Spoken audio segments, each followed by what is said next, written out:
Okay, boys and girls, for our writer's workshop today and this week, we're going to be working on a sequencing flip book.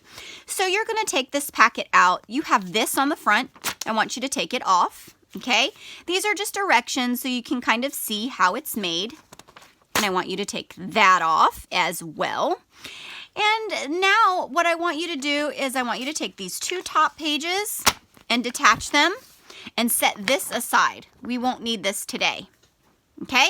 So you have these two pages. What we're gonna do first is we're going to assemble our flip book, okay? So what I'm going to do is I'm gonna fold it in half here. So you should see this beginning, middle, and end, and you're gonna fold it in half, okay? And then this you are also going to fold in half, but it's going to fold this way. So I'm going to fold my paper in half that way, okay?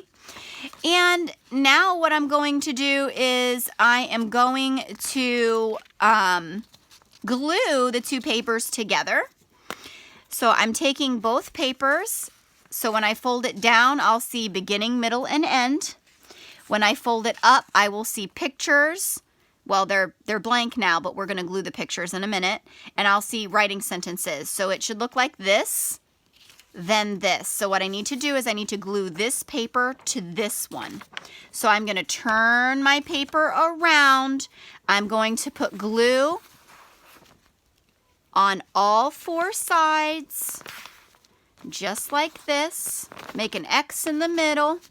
And then I'm going to turn it around, making sure it's the right way, okay? So fold your paper down, make sure you're gluing it the right way so it's not upside down. And then you're gluing your two papers together, okay? Miss Bonnie didn't put enough glue, okay? Maybe you didn't put enough glue either, but it's a perfect opportunity to add more, right? I keep trying. I never give up. Okay, so maybe I need more glue in the corner to make it stickier. Add more glue in the corner if that is what you need to do. Okay, so your book is now together. If you fold your book, your sequencing flip book, it should look like this. Okay, and then when I open it, it should look like this. Okay, and what I'm going to do now is I'm going to take my scissors. So you need scissors if you do not have your scissors yet. And you're going to cut on the dotted line right here. Just going to cut. And then I'm going to cut here. And that's it. That's all the cutting I'm doing. I make two cuts so that I can flip up the beginning, I can flip up the middle, and I can flip up the ending. Okay, if you do not have enough glue, like let's say it's separating right here, all you do is add a little bit more glue. We work with what we have. If sometimes the glue doesn't work, we just add a little bit more glue. We don't need to get frustrated. We just need to add more. Easy peasy lemon squeezy. Easy peasy lemon squeezy. We have a problem, we find a solution. First we have the problem. And then, oh no, I sang it wrong. Hold on. Here we go. I do this all the time in class. I have so many songs in my head. When I have a problem, I need to find a solution. First, I solve the problem, and then I keep it moving. Okay, so I've got my flip book, and you have your flip book. Now what we're going to do is you're going to take this sheet right here. And now you're going to cut out on the dotted line. So I'm going to cut on the dotted line and I'm going to get rid of my extra white. I don't need that. Do not need the extra white. Okay. Bye-bye extra white. And I'm going to cut these 3 blocks. Okay. And I'm going to put them in a proper sequence. So what do you think happened first? Do you think that he caught bugs first? Do you think that he let the bugs go first? Or do you think he ate breakfast first? If this is the beginning of a day, what do you think he did first? Ah, I think you're right. I think that he ate his breakfast first. So what I'm going to do is I'm going to put the first paper here. What do you think he did next? Do you think he let bugs go, or do you think he caught the bugs? Which one could he do first? Well, you can't let bugs go unless you catch them. So he must have caught them second in the story and then let them go third. So what I'm going to do is I'm going to put glue on the back of my paper, and I'm going to stick it here, and then put glue on the back of the next sequencing card, and then I'm going to stick it here. Okay, so I've got my sequencing in order, and I need more glue. That's okay. I don't get frustrated if I need more glue. I just add a little bit more. No problem. Easy peasy lemon squeezy. Okay, now we're going to start our writing. Okay, if you already watched the video, you will notice that in the video, she tells you how to start your story and what you need to infer. So in the video, she talks about inferencing and making kind of like, you're kind of guessing based on the picture that you see what is going on in the picture. So it looks like he's inside of his house. It looks like there's a window right there. Looks like he's eating breakfast and milk. I know this because it looks like a cereal bowl and a morning cup of milk. He looks happy. He just woke up from his bed. These are all inferences I'm making based on the picture that I see. Okay? So I'm going to start my story with time words. Okay? So I'm going to make a story based on the pictures that I see. Everybody's story is going to look different, but we're all going to use time words. So these are important words when we write a story. We're going to be writing our own stories this week and next week, so we're just practicing our time words with these pictures that we were given for our sequencing flipbook. Okay, so time words. This is the beginning of our story, so our focus today is only on the beginning rectangle. Beginning. I can start my story with one day. I can start my story with a long time ago. I can start my beginning story with on a cold winter day or on a hot summer day.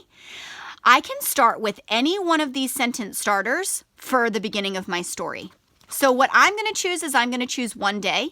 You can choose a long time ago if you want to. You can choose a hot summer day. You can choose a cool spring day. You can choose any sentence starter that you want using the beginning time words. Okay, so I'm going to choose one day. Okay, I don't know his name. I could give him a name if I wanted to. One day, Fred, or I could just say one day, a boy. So I'm going to say one day because I'm creating a story using the pictures given. And I'm writing small so I can fit my whole sentence in this first picture, this first text box. One day, a boy woke up, looks like he just woke up, and ate his cereal. That's what I'm going to write because that's what it looks like he's doing to me. And I'm going to write a period at the end. Capital letter, finger, spaces, punctuation at the end.